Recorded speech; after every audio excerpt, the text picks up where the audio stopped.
Okay, mamas, we are going to jump in on infant and baby CPR and some basic baby care that you're going to want to know. What you're going to do is go to redcross.org, find a child baby CPR class, and register for one if you haven't already and you know a baby's coming into your life. So I'm a nurse, I'm a registered nurse, and for me it was mandatory to do a BLS and ACLS class, and in that we covered infant and child CPR, so I have a good knowledge about it. I'm not, perfect at it, but I would like to say I'm knowledgeable in what to do in case I need to do CPR on my baby. So as a new mother and as an expecting mother of a little baby coming into your life, I think it's important for you to just get a general idea of safety precautions and CPR for your incoming bundle of joy. So let's go ahead and get started on this video.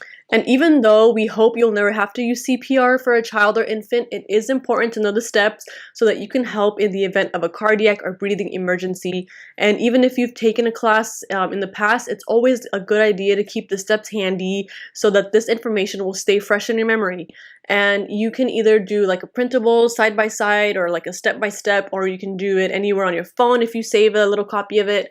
So just know that it's very important to have something like this near you, especially when you have your baby in the car or in the house, so that you can be well aware of how to do infant CPR. So number one, you're going to want to check the scene and the child, make sure the scene is safe, tap your child or baby and shout, "Are you okay?" and ensure that the baby actually does need help.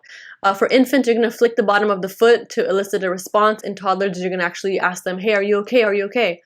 Step two is basically you call 911. If the baby or child is not responding, you're going to ask a bystander to call 911, and you're going to stay right there next to the baby and do 2 minutes of care.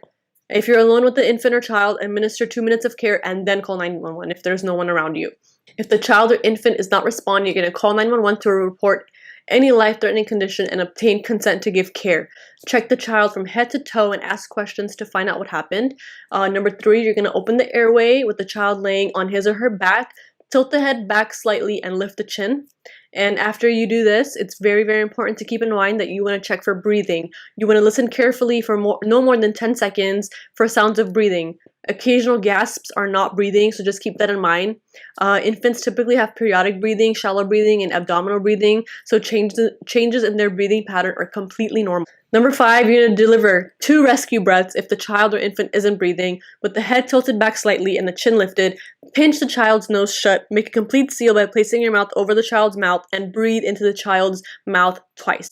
Very important to do so if there's no one or nothing around you to help. For infants, use your mouth to make a complete seal over the infant's mouth and then blow in for 1 second to make the chest rise, and it has to be a clear rise, and then deliver 2 rescue breaths. Again, you're going to learn all this in infant CPR once you register. I'm just giving you the basics. You're going to begin CPR. Usually you use 2 fingers onto the child's chest, sternum area. The Red Cross will tell you how long to do that for, and just make sure that your baby is safe, someone's there with you to help you if no one's there. Tend to the baby or child first and then go get help. Okay, so this is very easy for basic infant CPR.